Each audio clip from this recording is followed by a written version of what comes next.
O dia do funeral era cinzento e frio, como se o próprio céu estivesse de luto por Victor.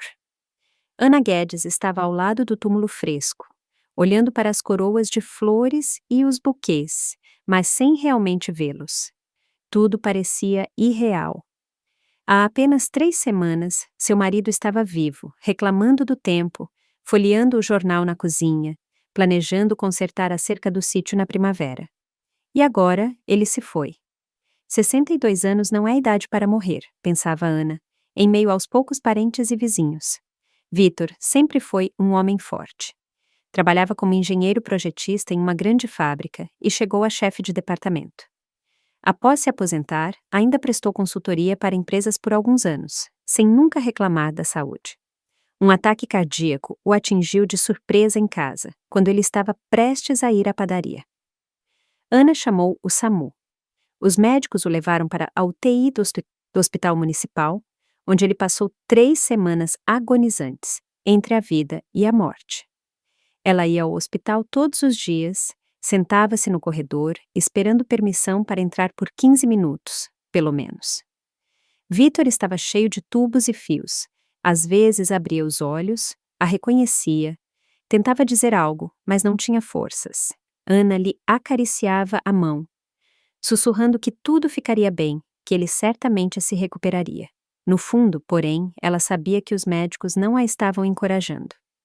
A última vez que o viu vivo foi há 4 dias. Ele estava consciente e até tentou sorrir quando ela entrou. Em um sussurro, pediu água. De repente, apertou a mão dela com força e disse: "Aninha, cuide-se, prometa." Ela assentiu, sem entender por que ele falava como se estivesse se despedindo. No dia seguinte, ele piorou.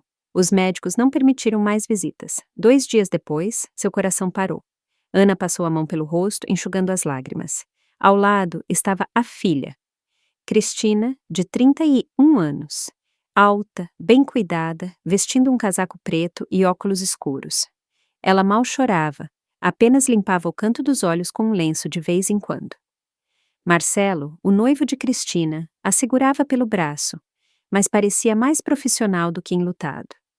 Ele era alguns anos mais velho que a filha, bem-sucedido, como Cristina gostava de frisar, e trabalhava em alguma incorporadora imobiliária de luxo. Eles estavam juntos há cerca de 1 ano e planejavam se casar no verão. Ana observou a filha de canto de olho e sentiu uma vaga inquietação. Algo no comportamento de Cristina na última semana parecia estranho.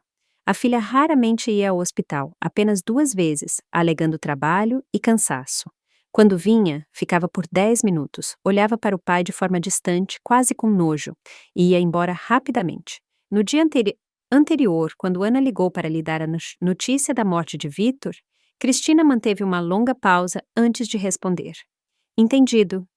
Irei amanhã ajudar com os trâmites." Ajudar com os trâmites? Foi assim que ela chamou. "Não, estou indo agora." Ou, "Mãe, como você está?" Mas de forma prática e fria. Ana atribuiu isso ao choque, a maneira diferente de cada um lidar com a dor. Mas agora, ao lado do túmulo, vendo a filha sussurrar algo particular para Marcelo, ela sentiu novamente aquele arrepio por dentro. Após a cerimônia, quando o túmulo foi coberto de terra e as pessoas começaram a se dispersar, Cristina se aproximou da mãe. "Mãe, eu e Marcelo não vamos para a recepção", disse ela, tirando os óculos. Seus olhos estavam secos. "Temos compromissos, mas não se preocupe, passamos lá mais tarde." Compromissos? Ana não acreditou no que ouviu. "Cristina, é o velório do seu pai." "Eu entendo, mas temos um compromisso realmente importante", a filha disse rápido, nervosamente. "Marcelo agendou com uma pessoa para hoje, há 1 semana. Não podemos remarcar, nós vamos visitá-la à noite, sem falta." Marcelo estava um pouco afastado, ao telefone, parecendo preocupado com negócios, e não com o luto. Ana quis protestar, mas um nó se formou em sua garganta. Ela apenas assentiu. Cristina lhe deu um beijo rápido e apressado no rosto, como um pássaro, e correu para o noivo. Em 1 minuto, eles já partiam no carro preto de Marcelo. A recepção fúnebre foi silenciosa e melancólica. Vieram os vizinhos, alguns ex-colegas de Victor, uma prima de Ana. Sentaram-se à mesa, lembraram-se do falecido com boas palavras, beberam um pouco e se despediram. Cristina e Marcelo não apareceram. Ana ligou para a filha à noite, mas ela rejeitou a ligação e enviou uma mensagem.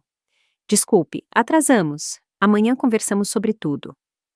Quando todos se foram, Ana ficou sozinha no apartamento vazio. Ela limpava a mesa, lavava a louça e a cada movimento o peso em seu coração aumentava. O apartamento tinha o cheiro do almoço de velório. Nas paredes, penduradas, estavam fotos antigas. O casamento deles há 35 anos, as viagens que fizeram ao Nordeste, a pequena Cristina nos braços do pai.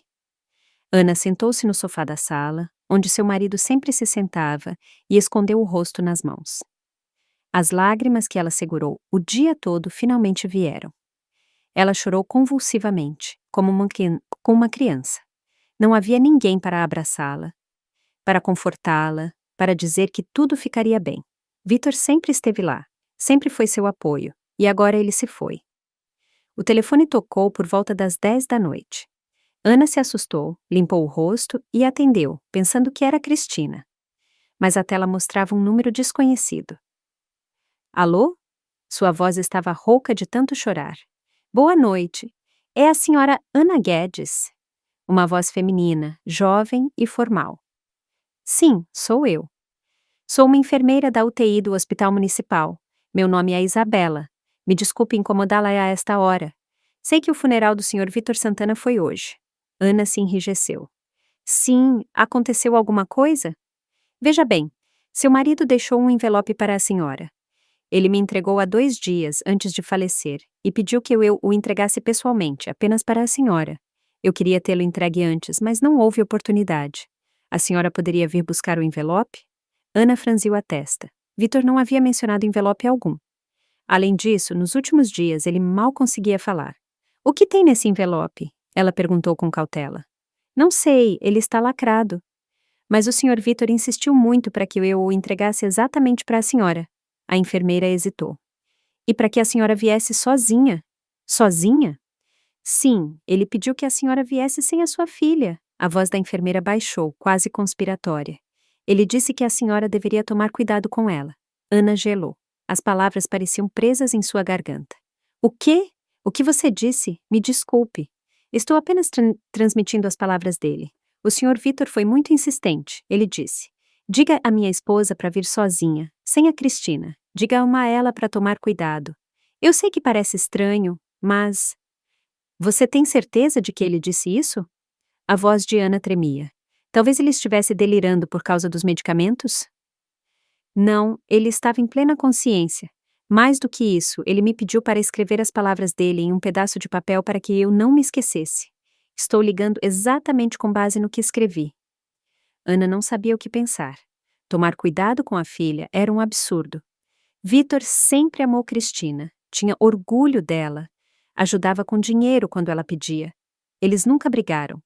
Por que ele diria algo assim? Eu vou amanhã, ela gaguejou. A que horas posso ir? Venha pela manhã, depois das 9 horas. Estarei de plantão. Pergunte por Isabela no posto de enfermagem. Tudo bem, obrigada por ligar. Ela desligou e ficou sentada, olhando para um ponto fixo por um longo tempo.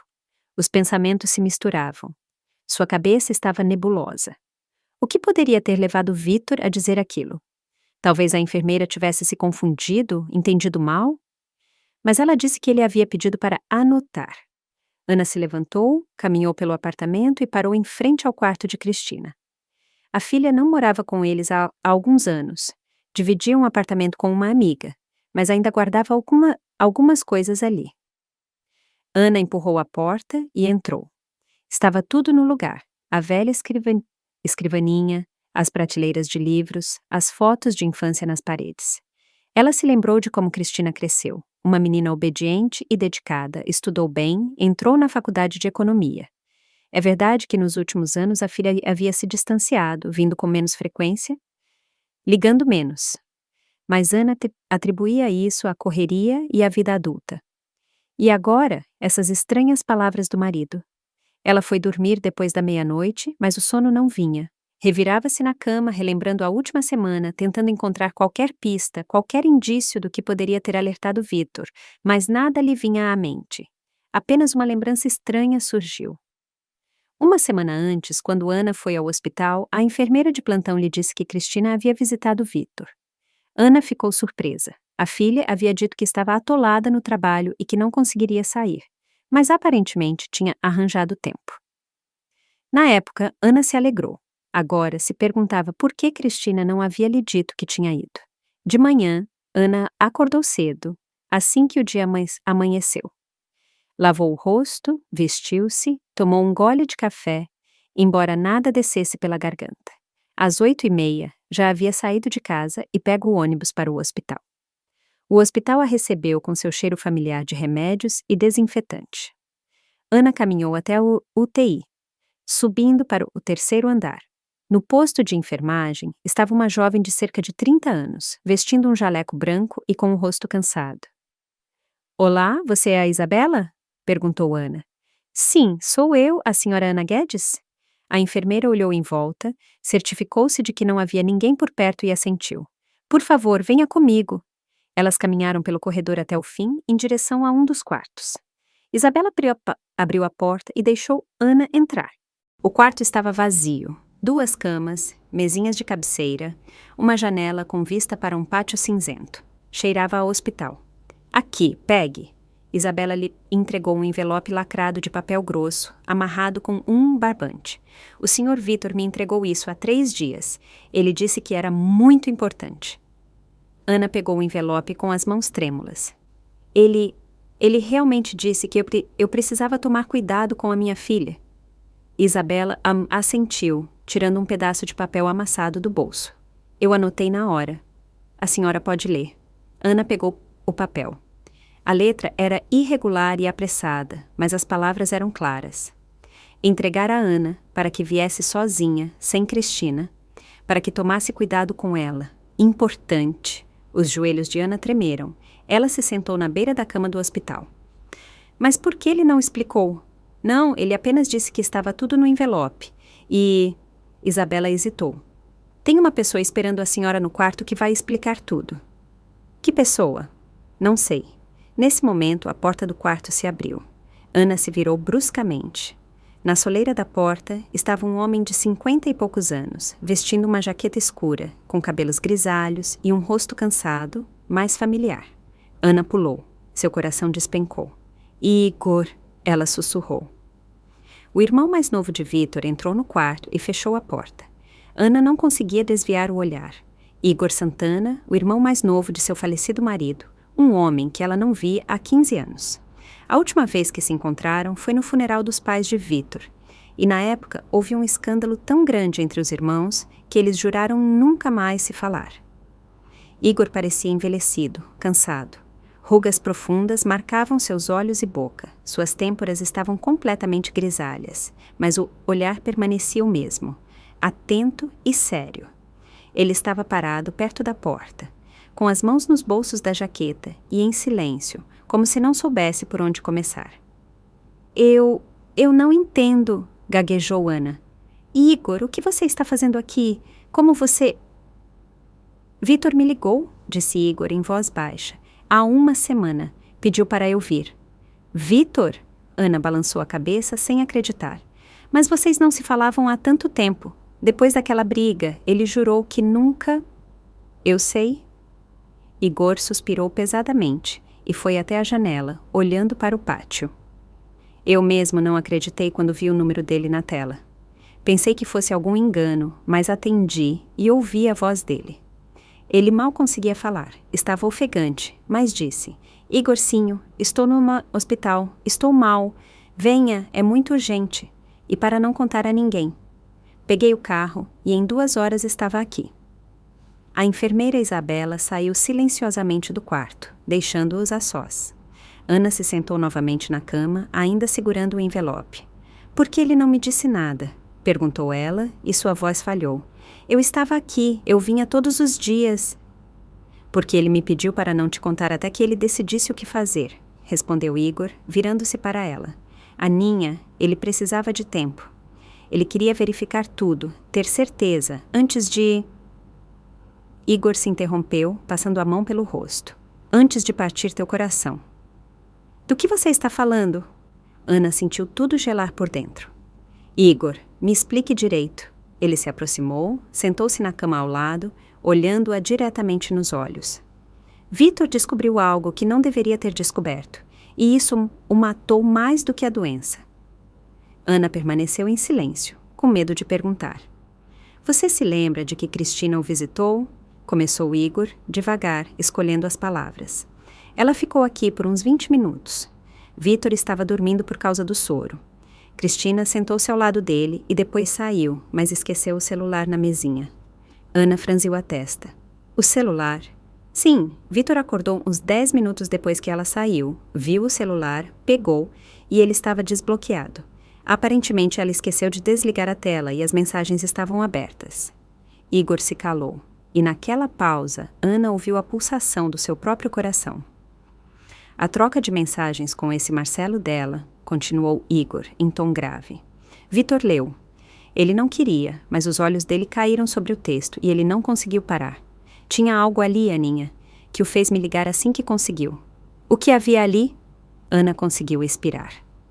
Igor colocou a mão no bolso interno da jaqueta e tirou folhas de papel dobradas.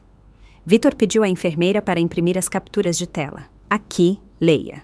Ele lhe estendeu os papéis. Ana pegou-os com as mãos trêmulas e os desdobrou. Na primeira folha, a captura de tela de uma conversa em um aplicativo de mensagens.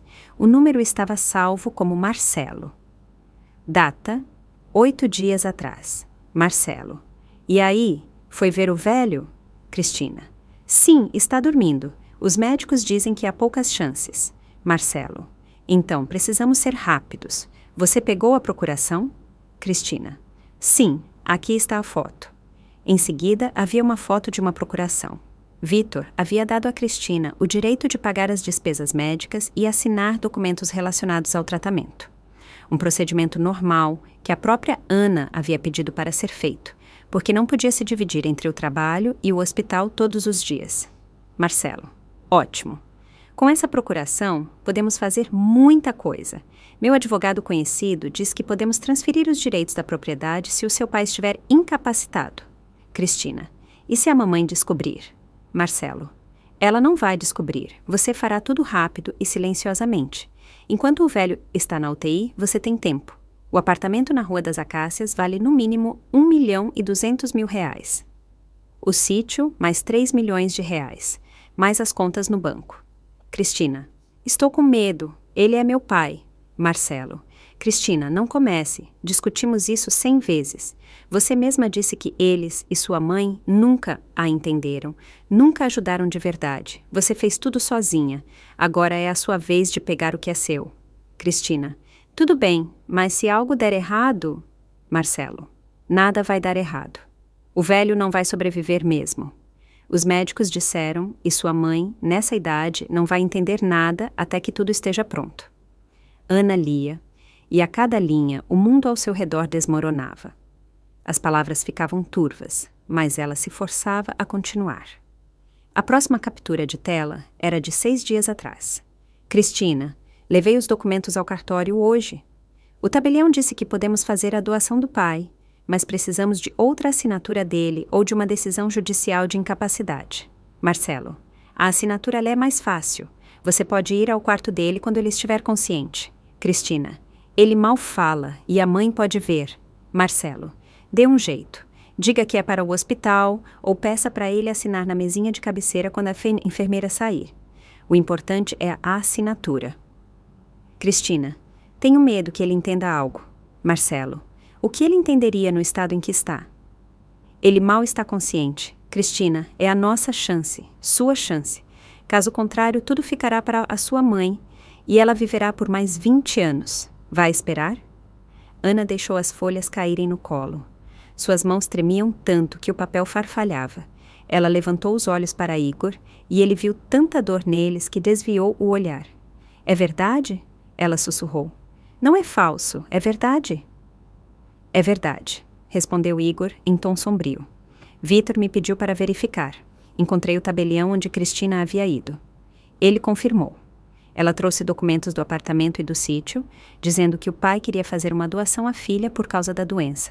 O tabelião disse que estava esperando que ela trouxesse os papéis assinados. Ela não conseguiu, sussurrou Ana. Vitor morreu antes que ela... Não conseguiu, assentiu Igor. Mas ia tentar. Vitor entendeu isso ao ler a troca de mensagens. Ele me ligou no mesmo dia e pediu para eu vir. Quando cheguei, ele me pediu para ser testemunha. Testemunha de quê? De um novo testamento, respondeu Igor. Vitor chamou um tabelião aqui no hospital. Na minha presença e de 2 enfermeiras, ele elaborou um novo testamento. Todos os bens para você, totalmente, nada para Cristina. Ana cobriu o rosto com as mãos. As lágrimas vieram sozinhas. Ela não conseguia contê-las. Chorava em silêncio, estremecendo o corpo inteiro. Igor ficou calado, dando-lhe tempo. Quando ela se acalmou um pouco, limpou o rosto com a ponta do lenço e olhou para o envelope que ainda estava em seu colo. É isso? Ela perguntou baixinho. O testamento? Sim, e as cópias de todas as trocas de mensagens e os documentos que Cristina tentou falsificar. Vitor me pediu para reunir tudo para que você tivesse provas, caso ela tentasse contestar o testamento. Ana desamarrou lentamente o barbante do envelope e o abriu. Dentro havia uma pilha organizada de documentos. O testamento, autenticado pelo cartório. Ela passou os olhos pelo texto. Eu, Vitor Santana, em pleno juízo e sã consciência, deixo todos os meus bens, incluindo o apartamento no endereço, o sítio no endereço e os depósitos bancários para minha esposa, Ana Guedes. Minha filha, Cristina Santana, é privada do direito à herança devido à tentativa de fraude. As letras ficaram turvas em seus olhos. Ana não podia acreditar que aquilo havia sido escrito por seu marido, o mesmo Vitor que adorava a filha, que sempre a defendia, que se orgulhava de cada sucesso dela. Ele sofreu muito, disse Igor em voz baixa. Quando o testamento foi feito, ele chorou, disse que não queria acreditar, relia as mensagens repetidamente, esperando ter se enganado, que fosse alguma brincadeira. Mas quanto mais lia, mais claro ficava que era sério. Ele me pediu para ficar de olho em Cristina, para descobrir se ela realmente havia ido ao cartório. E quando eu confirmei, Igor parou. Ele disse que o coração dele foi partido não pela doença, mas pela traição. Ana olhou para o testamento sem saber o que sentir. Tristeza, raiva, mágoa, tudo se misturou em um nó apertado que ficou preso entre a garganta e o peito. Por que ele não me contou? Ela sussurrou. Eu estava ao lado dele, eu poderia...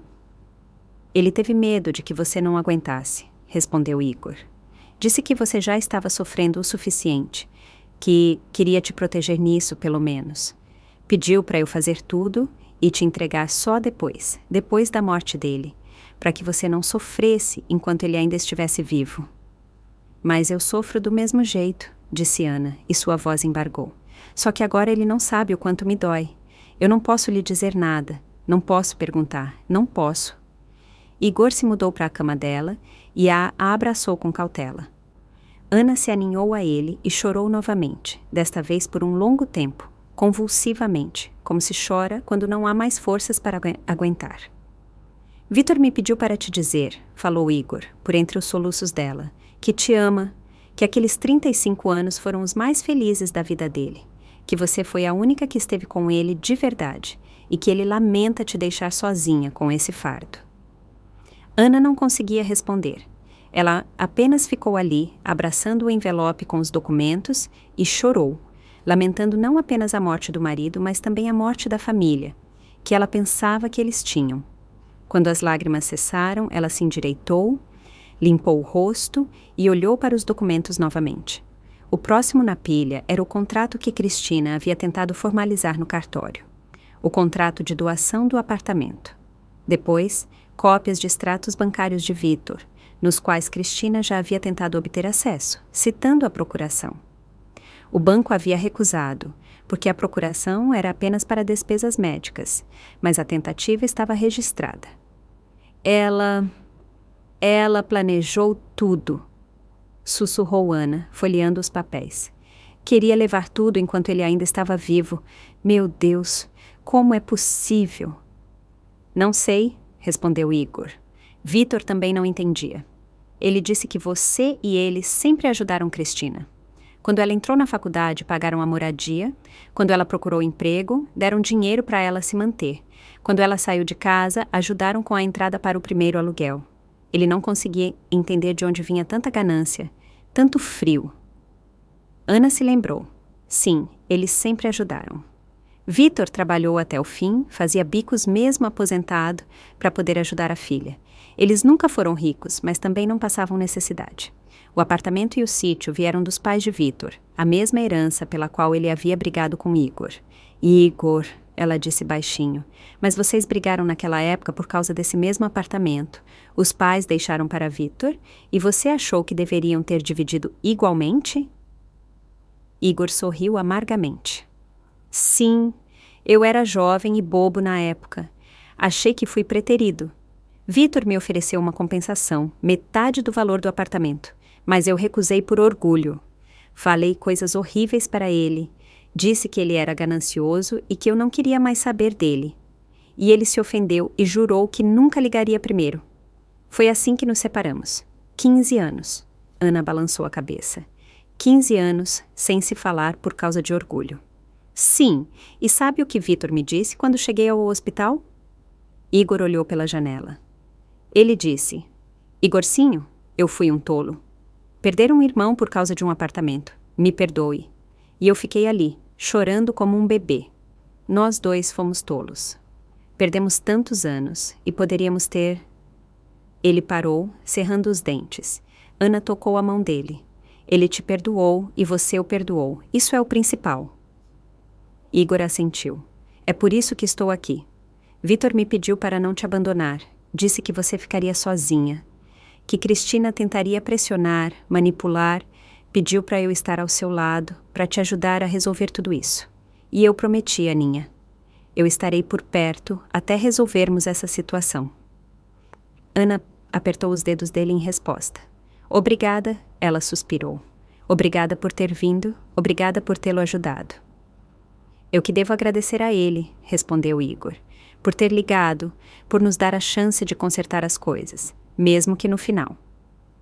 Eles ficaram em silêncio por mais um pouco no quarto do hospital, onde a vida de Vitor havia se apagado poucos dias antes.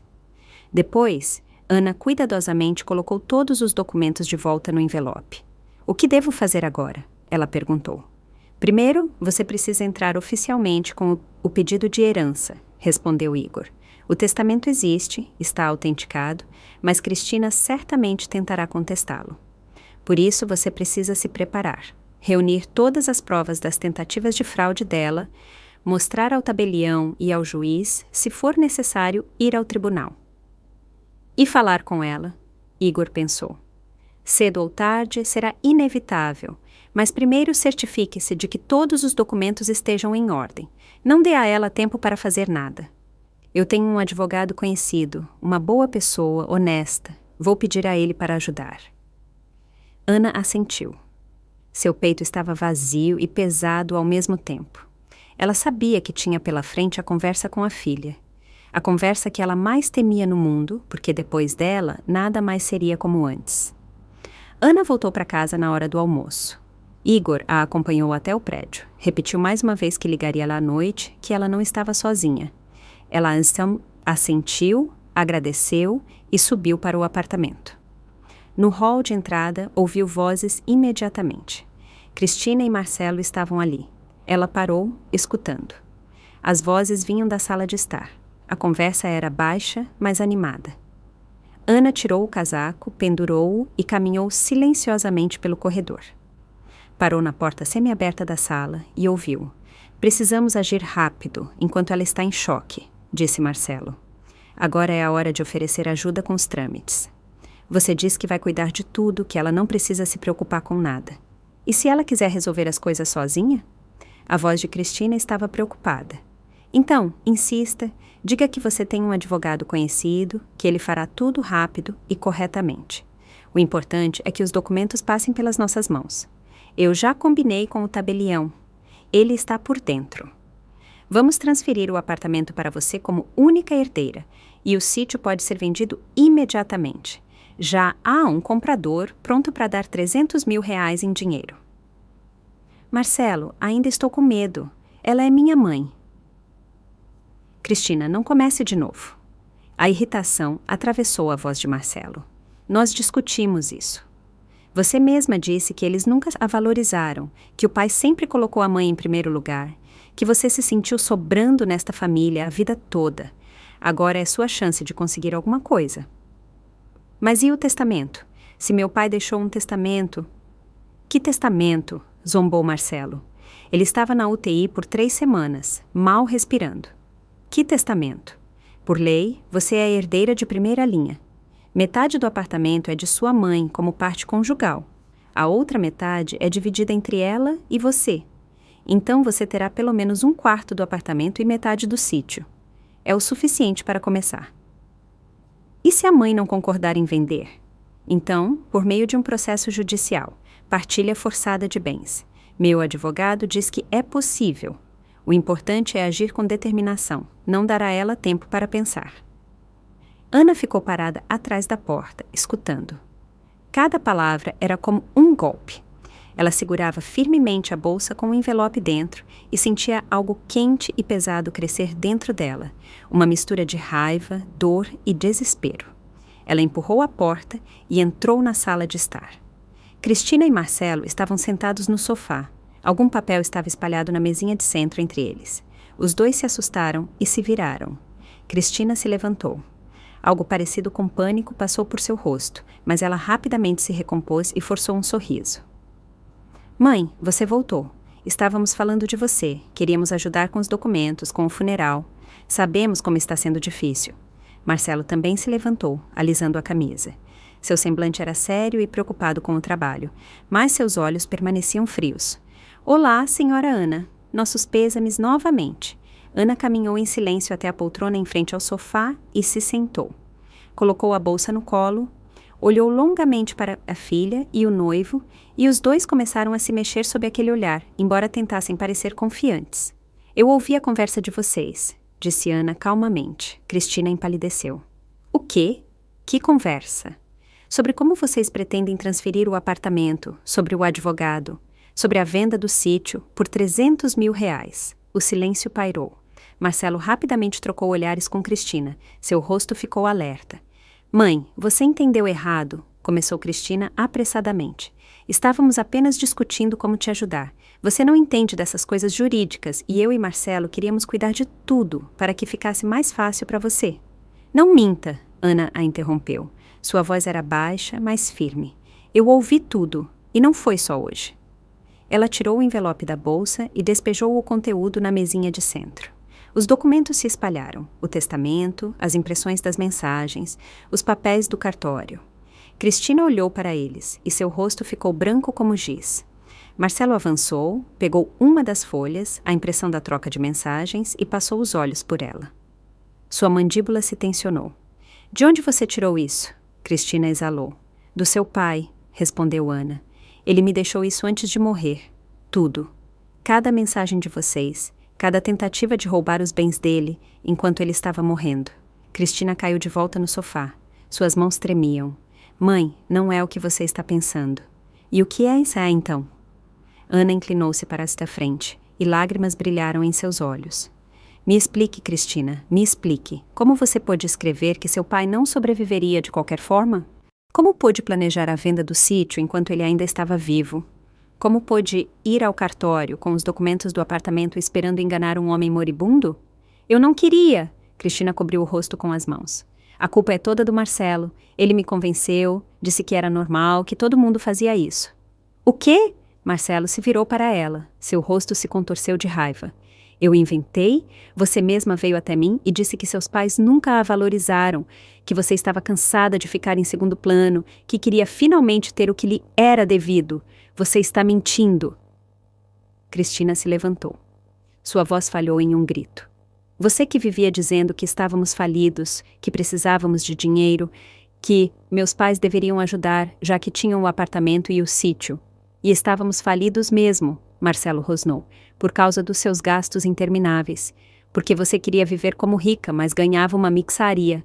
Eles gritavam um com o outro, e Ana assistia à cena como se estivesse de fora.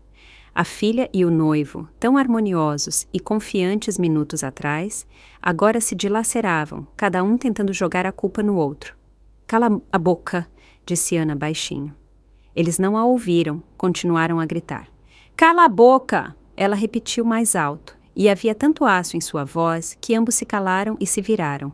Ana se levantou, pegou o testamento da mesa e o ergueu para que pudessem ver.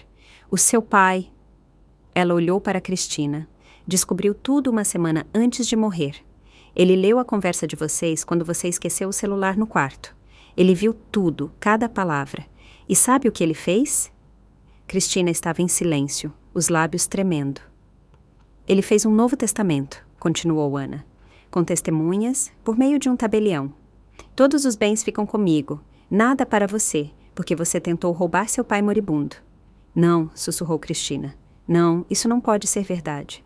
Pode, disse Ana firmemente. E é. O testamento está autenticado. É legal, você não terá o apartamento, nem o sítio, nem as contas, nada. Marcelo avançou bruscamente em direção à mesa, pegou o testamento e começou a lê-lo febrilmente. Depois, jogou o papel de volta. Pode ser contestado, ele disparou. Ele estava à beira da morte, poderia estar incapacitado. No tribunal, provaremos que o testamento foi feito sob pressão. Tente, respondeu Ana. Tenho testemunhas, as enfermeiras e o tabelião, que confirmarão que Vitor estava em pleno juízo. Tenho laudos médicos e tenho as provas das suas tentativas de fraude. Tudo isso irá para o tribunal se vocês decidirem lutar. Marcelo cerrou os dentes. Era visível que ele estava calculando as chances, avaliando as opções. Mas Ana viu em seus olhos. Ele sabia que havia perdido. Cristina? Ele se virou para ela. Vamos embora. Não temos mais nada para fazer aqui. Mas Cristina não se mexeu. Ela olhava para a mãe com os olhos arregalados e lágrimas escorriam pelo seu rosto. Mãe, ela gaguejou. Mãe, me perdoe, eu não queria. Eu não pensei que fosse acabar assim. A culpa é toda... Não diga que a culpa é toda do Marcelo. Ana a interrompeu e sua voz tremeu. Não se atreva, você é uma mulher adulta, tem 31 anos. Você tomou a sua própria decisão, você mesma escreveu aquelas mensagens, você mesma foi ao cartório. Não se esconda atrás do seu noivo. Cristina soluçou. Mas eu sou sua filha. Você era minha filha, disse Ana, em voz baixa, e a palavra soou como uma sentença. Você era a minha filha. E agora eu não sei quem você é. Mãe, por favor. Cristina deu um passo em sua direção, estendendo as mãos, mas Ana recuou. Não se aproxime, eu não quero te ver. Não quero te ouvir. Saia da minha casa. Saia! Gritou Ana, e sua voz falhou em um soluço. Saia antes que eu chame a polícia. Saia e não volte. Marcelo pegou Cristina pelo braço. Vamos, não vamos conseguir nada aqui. Cristina resistiu, tentou se soltar, esticando a mão para a mãe. Mãe, não faça isso. Mãe, eu vou consertar tudo. É tarde, Ana suspirou. Tarde demais. Marcelo arrastou Cristina quase à força para a porta. Ela chorava, agarrava-se ao batente, mas ele atirou para o corredor. Ana ouviu a discussão deles no hall, os soluços de Cristina, o bater da porta da frente. O silêncio caiu sobre o apartamento pesado e opressor. Ana desabou na poltrona e cobriu o rosto com as mãos. Chorou por muito tempo, sem se conter. Chorou pelo marido, pela filha, pela família que não existia mais e nunca existiria. 20 minutos se passaram antes que ela conseguisse se recompor. Limpou o rosto, levantou-se, foi até a cozinha, serviu-se de água e bebeu de um gole. Suas mãos ainda tremiam. O telefone tocou. A tela mostrava o nome de Igor. Ela atendeu. Alô, Aninha, como você está? A voz de Igor estava preocupada. Você está em casa? Sim, eles estiveram aqui, Cristina e Marcelo. Eu contei tudo. E como eles reagiram? Mal. Ana fechou os olhos. Marcelo tentou ameaçar com um processo. Cristina chorou, pediu perdão, mas eu os expulsei. Igor, eu expulsei a minha filha. Você fez a coisa certa, ele disse firmemente. Aninha, me escute. Eles tentarão voltar, ligarão, mandarão mensagens, tentarão apelar para a sua pena. Cristina certamente tentará usar seus sentimentos, mas você tem que ser forte, por você, pela memória de Vitor. Eu sei, mas dói tanto, Igor. Dói tanto que eu não sei como viver a partir de agora. Você vai viver, ele disse. Eu vou te ajudar. Você não está sozinha. Meu advogado virá amanhã. Vamos formalizar todos os documentos corretamente. Por enquanto, descanse, coma alguma coisa, tome um calmante e vá dormir. Tudo bem, ela sussurrou. Obrigada, Igor. Não há de quê. Eu prometi ao meu irmão e prometo a você. Vamos passar por isso juntos. Você não está sozinha. Eles se despediram. Ana colocou o telefone na mesa e olhou pela janela. Estava escurecendo lá fora, o crepúsculo se aprofundava sobre a cidade. Em algum lugar ali, naquela cidade imensa, vivia sua filha, que havia traído e ao pai. Em algum lugar vivia Marcelo, que havia empurrado Cristina para aquele caminho. E ali, naquele apartamento vazio, estava ela, Ana, uma viúva de 60 anos, que perdeu o marido e a filha no mesmo dia. Ela foi para o quarto onde a foto dela com Vitor estava na mesinha de cabeceira. A foto havia sido tirada há uns 10 anos no sítio. Eles estavam abraçados, rindo. Era verão, sol, felicidade. Ana pegou o porta-retrato, passou o dedo sobre o vidro. Vitor, ela sussurrou, me perdoe. Me perdoe por não ter protegido nossa filha, por não a ter educado direito, por não ter visto em que ela se transformou. A foto ficou em silêncio. Vitor sorria nela, jovem e contente. Sem saber que, em 10 anos, sua vida seria interrompida e sua filha tentaria roubá-lo no leito de morte. Ana colocou o porta-retrato de volta e deitou-se na cama, sem se despir. Fechou os olhos e tentou dormir, mas o sono não vinha. Em sua cabeça, giravam fragmentos da conversa com Cristina, as palavras das mensagens, o rosto de Marcelo. Ela não pregou os olhos durante a noite, deitada, olhando para o teto até o amanhecer. No dia seguinte, Igor veio com um advogado, um homem mais velho, com um rosto gentil e um olhar atento. Eles se sentaram na cozinha, analisaram os documentos e o advogado explicou a Ana todos os detalhes de como dar entrada na herança.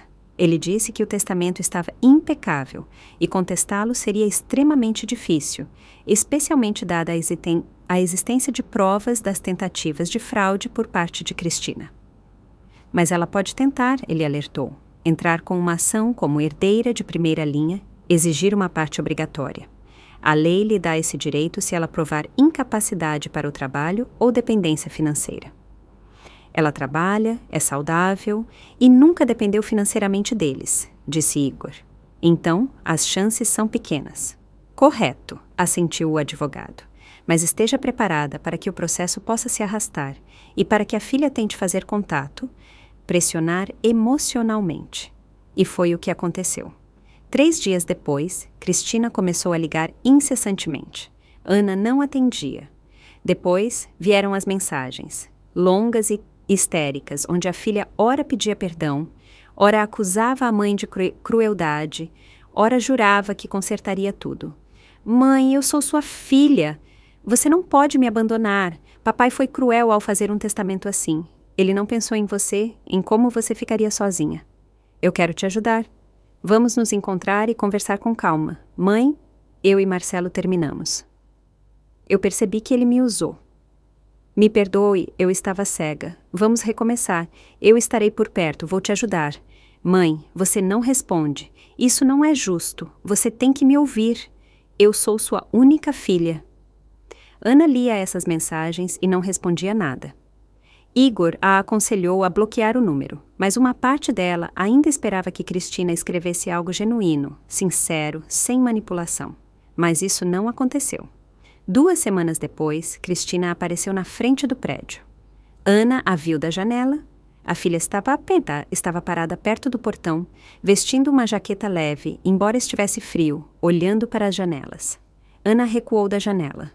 Seu coração disparou. O telefone tocou. Cristina? Ana não atendeu. 1 minuto depois, a campainha tocou. Ela parou no hall de entrada sem respirar. Cristina tocou a campainha repetidas vezes, depois começou a bater na porta. Mãe, eu sei que você está em casa, ela gritava através da porta. Abra, eu preciso falar com você. Ana ficou parada do outro lado da porta e em silêncio. Lágrimas escorriam pelo seu rosto, mas ela não abriu. Mãe, por favor. A voz de Cristina falhou. Não faça isso, eu vou consertar tudo, apenas me dê uma chance. Mas Ana não abriu. Ficou ali, escutando a filha chorar e bater até que ela se acalmou e foi embora. Naquela noite, Igor ligou. Você está bem? Ele perguntou. Quase, Ana confessou. Ela veio hoje, ficou na porta, gritou. Eu não abri, mas foi tão difícil. Eu sei, mas você fez a coisa certa, Aninha. Ela não mudou. Ela está tentando voltar não por amor, mas por interesse.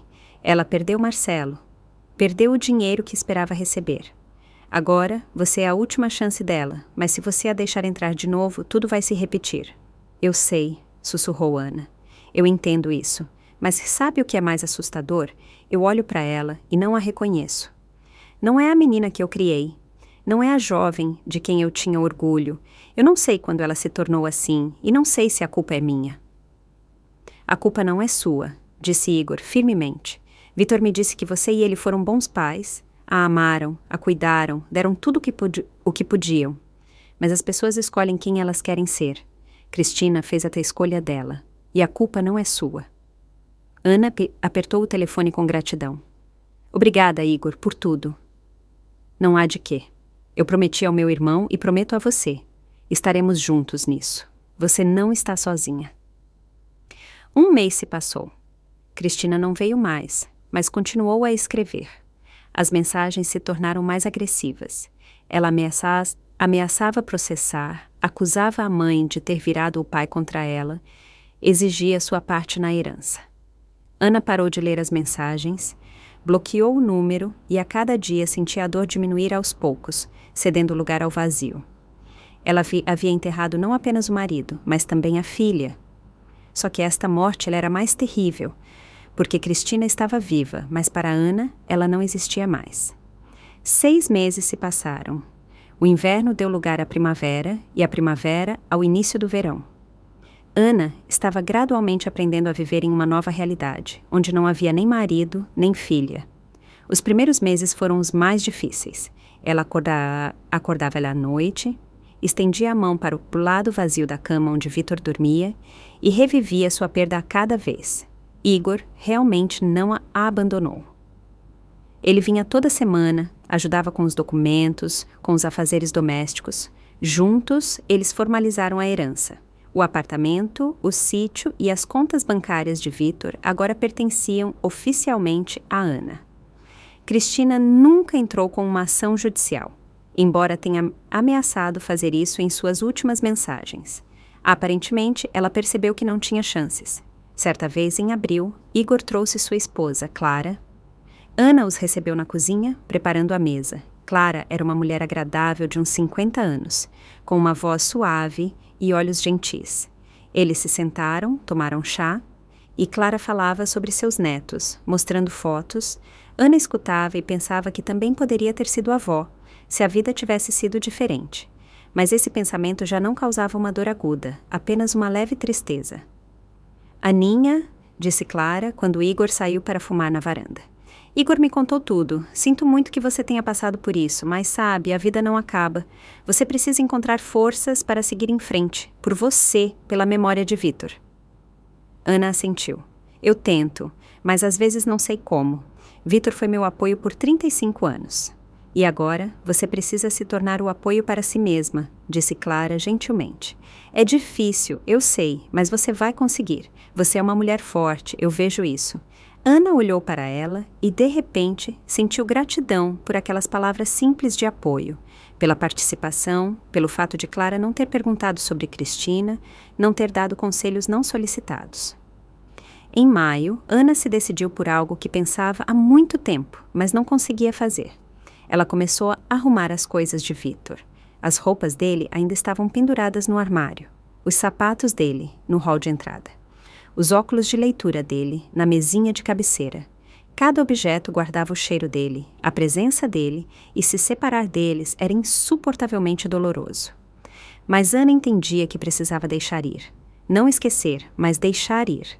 Dar a si mesma o direito de seguir em frente. Ela começou pelas roupas, dobrando cuidadosamente as camisas e suéteres em caixas. Decidiu doar algumas para uma instituição de caridade e guardar outras como lembrança.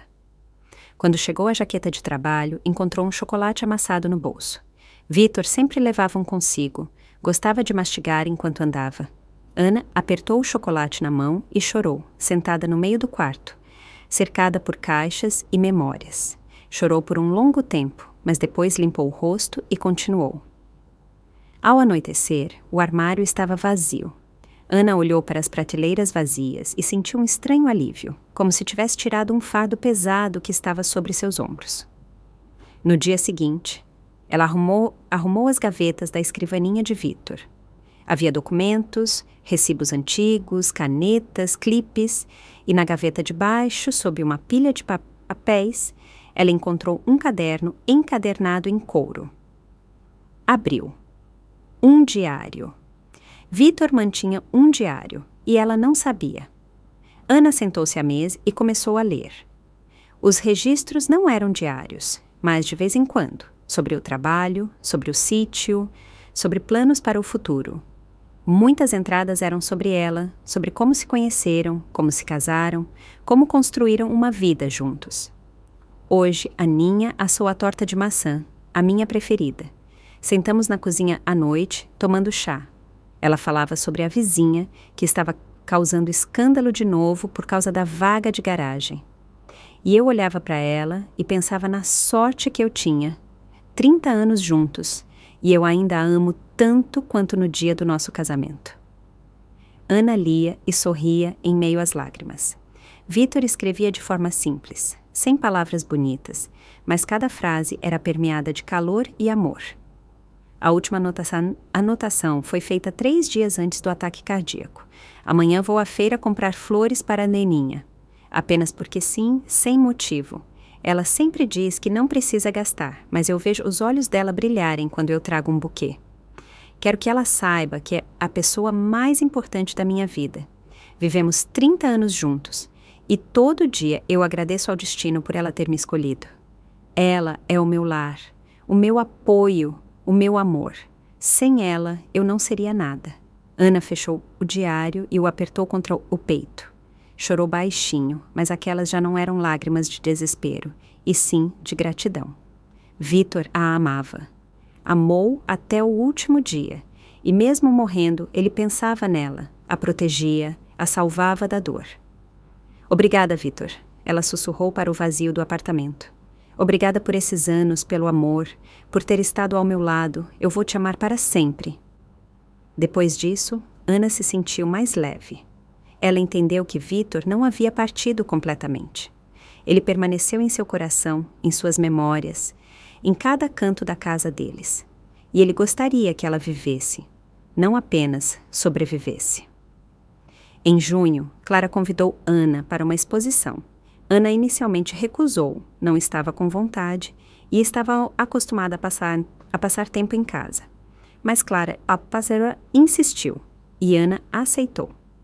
A exposição era no Centro Cultural Municipal, paisagens em aquarela de uma artista local. Ana caminhava entre as pinturas, admirando as transições suaves de cores, os traços delicados. Algo dentro dela se manifestou. Ela se lembrou de como amava desenhar na juventude. Nada sério, apenas um hobby.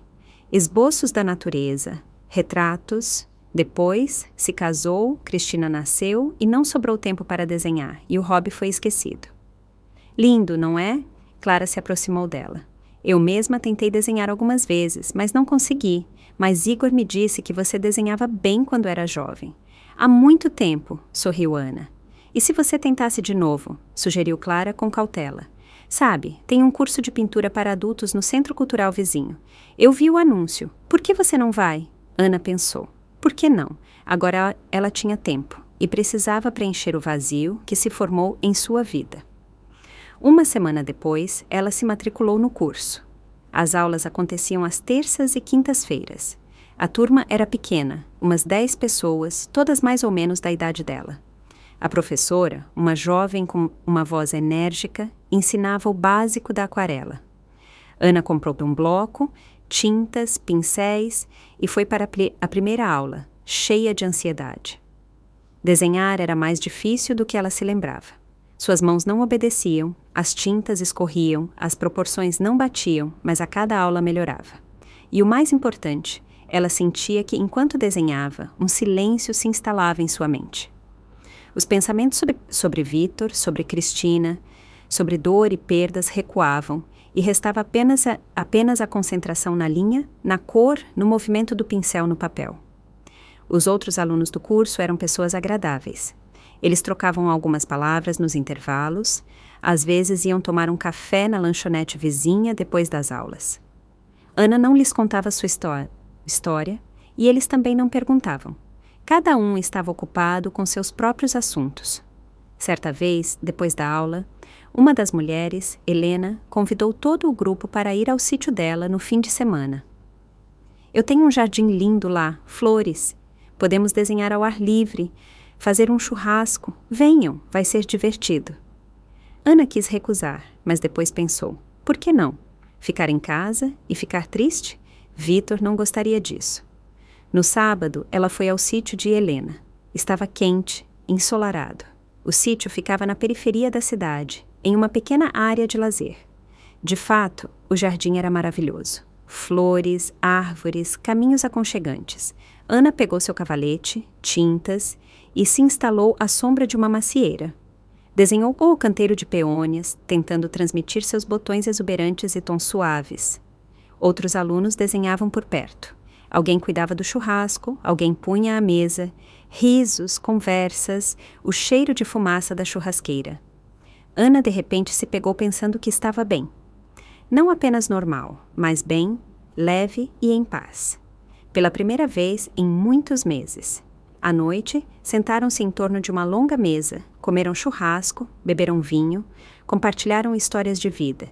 Helena contou um caso engraçado sobre o cachorro dela, outra mulher sobre os netos. Ana escutava e sentia que sua vida estava sendo lentamente preenchida com novas cores, novas pessoas, novas emoções. Quando escureceu, Helena acendeu as luzes do jardim e o sítio se transformou em um conto de fadas. Ana sentou-se na varanda, olhando para as estrelas e pensando em Vitor. Ela se lembrou de como eles iam juntos para o sítio deles, como se sentavam ao redor da fogueira à noite, como ele contava histórias engraçadas de sua vida de motorista e ela ria. Vitor, ela sussurrou para o silêncio da noite. Eu estou começando a viver de novo. Eu não te esqueço. Nunca vou te esquecer, mas estou aprendendo a viver. Você gostaria disso, não gostaria? É claro que não houve resposta, mas dentro de Ana ela sentiu calor e certeza. Sim, ele gostaria. Ele amava e queria que ela fosse feliz. No início de julho, Cristina tentou entrar em contato pela última vez. Ligou de um número novo e Ana, sem olhar para a tela, atendeu. Alô? Mãe, sou eu. A voz de Cristina. Ana parou. Não desligue, por favor, eu só quero conversar. Ana ficou em silêncio, sem saber o que dizer. Mãe, já se passaram 6 meses. Eu pensei muito. Eu percebi que estava errada, que traí você e o papai. E eu sinto muito mesmo. Eu não peço que me perdoe, não peço que as coisas voltem ao que eram. Só quero que você saiba que eu reconheci meus erros. E estou com muita vergonha. Ana escutava, e algo dentro dela estremeceu. A voz de Cristina soava sincera, sem as manipulações anteriores. Eu e Marcelo terminamos, continuou Cristina. Logo depois daquele dia, eu percebi que ele estava me usando, que eu estava cega e boba. Consegui um novo emprego, aluguei um apartamento pequeno, estou morando sozinha, tentando me entender. Cristina, disse Ana baixinho, eu não sei o que te responder. Não responda nada, apenas me escute. Mãe, eu não espero que você me perdoe. Eu sei que causei uma dor terrível a você e ao papai, mas eu queria que você soubesse que vou trabalhar em mim mesma, vou tentar ser melhor. E se um dia você quiser me ver, eu esperarei o tempo que for preciso, a vida inteira, se for o caso. O silêncio pairou. Ana sentiu um nó na garganta. Eu vou pensar, ela conseguiu dizer por fim, mas não prometo nada. Obrigada, sussurrou Cristina. Obrigada por ter me escutado, pelo menos. Ela desligou primeiro. Ana ficou no meio da cozinha com o telefone na mão e não sabia o que sentir. Uma parte dela queria acreditar que Cristina havia mudado. A outra parte temia que fosse apenas mais uma manipulação, uma tentativa de voltar para a vida da mãe. À noite, ela ligou para Igor, contou sobre a conversa. O que você acha? Ela estava falando a verdade? Perguntou Ana. Igor ficou em silêncio. Eu não sei, Aninha. Talvez. Às vezes, as pessoas mudam quando perdem tudo, mas se eu fosse você, não me apressaria. Dê a ela tempo para provar com atitudes, não com palavras. E cuide de você. Não abra o seu coração rápido demais. Eu não vou, suspirou Ana. Mas ela ainda é minha filha. E por mais que doa, eu não posso simplesmente apagá-la. Eu entendo, mas mantenha distância até ver mudanças reais. Ana fez exatamente isso. Ela não ligou de volta para Cristina, não respondeu, apenas deixou aquela conversa no passado e continuou a viver sua nova vida. No final de julho, Igor sugeriu que Ana fosse ao sítio, aquele mesmo que ela herdara de Vitor. Ana não ia para lá desde o verão passado, tinha medo de voltar, mas Igor insistiu. Precisamos colocar as coisas em ordem e vai te fazer bem. Ar fresco, natureza. Vamos no fim de semana, eu te ajudo com os trabalhos. Eles chegaram no sábado de manhã. O sítio os recebeu com o jardim abandonado e janelas empoeiradas. Vitor sempre mantinha tudo em ordem, mas em um ano sem ele, o terreno havia ficado tomado pelo mato. A pintura da cerca estava descascando, os caminhos cobertos de grama. Ana entrou na casa e parou na porta. Tudo ali estava impregnado de Vitor. As ferramentas dele penduradas na parede, as galochas dele ao lado da porta. Um jornal velho que ele havia lido na última visita estava sobre a mesa. Igor abraçou em silêncio pelos ombros. Difícil? Sim, Ana admitiu. Mas é preciso. Eles passaram o dia inteiro trabalhando. Igor consertou a cerca, cortou a grama, arrumou o galpão. Ana lavou as janelas, limpou a casa, organizou as coisas. Ao anoitecer, o sítio estava transformado. Ainda havia muito o que fazer, mas o começo havia sido dado. À noite, sentaram-se na varanda, tomando chá. O sol se punha atrás das árvores, e o ar estava cheio do cheiro de grama e flores. Em algum lugar distante, um pássaro cantava. Vitor amava este lugar, disse Ana baixinho. Tentava vir todos os fins de semana. Dizia que aqui ele descansava a alma. Eu me lembro, assentiu Igor. Quando éramos crianças, nossos pais compraram este terreno. Eu e Vitor construíamos cabanas aqui, subíamos nas árvores. E depois ele arrumou tudo, construiu a casa, plantou o jardim, dedicou a alma a isso. Eu quero manter o sítio, disse Ana. Colocar em ordem, cuidar. Talvez eu venha por aqui para desenhar às vezes. É tão bonito aqui. Ótima ideia, sorriu Igor. Eu vou ajudar, vamos dar conta juntos. Ana olhou para ele com gratidão. Igor, obrigada por tudo. Eu não sei o que teria feito sem você nesses meses. Vitor me pediu para não te abandonar, ele respondeu. E eu fico feliz por poder cumprir o pedido dele. E você também me ajudou, Aninha. Ajudou-me a reencontrar meu irmão, mesmo que por pouco tempo. Conseguimos nos reconciliar, conversar, e isso vale muito. Eles ficaram ali, assistindo ao pôr do sol se apagar. Ana pensava no caminho estranho que havia percorrido naquele ano. Ela perdeu o marido, perdeu a filha, perdeu a vida que tinha, mas encontrou algo novo. A força para seguir em frente, novos amigos, novos interesses. E principalmente, ela se encontrou, a si mesma, aquela que consegue ficar de pé sozinha, sem depender de ninguém. Vitor lhe deu o último presente antes de morrer. Não apenas a proteção do testamento, mas também uma lição. Uma lição de que a vida não acaba com a perda, que se pode e se deve seguir em frente. Lembrar, mas sem ficar presa ao passado. Antes de ir embora, Ana caminhou até o jardim. Ali, ao lado da velha macieira, cresciam moitas de roseiras. Vitor as havia plantado para ela porque ela amava rosas. As moitas estavam negligenciadas, mas alguns botões haviam desabrochado. Ana se inclinou, inalou o perfume e sorriu. Eu vou voltar, ela sussurrou. Vou arrumar tudo, plantar novas roseiras, vou vir aqui e me lembrar de você. Mas eu vou viver, Vitor. Vou seguir em frente, como você queria. O vento sussurrou nas folhas, e Ana teve a impressão de que era Vitor lhe respondendo, dizendo que estava tudo certo, que ele tinha orgulho dela, que a amava. Ela enxugou as lágrimas, endireitou os ombros e foi em direção à casa. Igor já estava fechando o portão, esperando por ela no carro. "Pronta?" ele perguntou. "Sim", Ana assentiu. "Pronta." Eles partiram e o sítio ficou para trás, banhado pela luz do entardecer. Ana olhou pela janela do carro e pensou no futuro. Estava nublado, incerto, mas não mais assustador. Ela havia aprendido a viver de novo. Aprendeu a encontrar alegria nas pequenas coisas, no desenho, na companhia de novas pessoas, no cuidado com o jardim. Aprendeu a manter a memória de Vitor viva, sem se afogar na dor. E ela sabia que, em algum lugar, além deste mundo, Vitor olhava para ela e sorria. Satisfeito por ela ter conseguido, por sua última lição não ter sido em vão, por o amor que ele lhe deu durante 35 anos ter sido forte o suficiente para ajudá-la a sobreviver, mesmo depois de sua partida. Fico muito feliz que você esteja aqui e que eu possa compartilhar minha história com você. Se você gostou, mostra isso curtindo o vídeo e se inscrevendo no canal. Vamos ver quantos somos. Me conta nos comentários de qual cidade você está assistindo e que horas são aí. Eu fico super curioso para saber de onde toda essa gente querida me acompanha. Se quiser me apoiar um pouco mais, você também pode mandar uma pequena contribuição. Todo dia eu trago novas histórias de vida só para você. E agora vão aparecer 2 das minhas histórias mais populares na tela para você escolher o que assistir.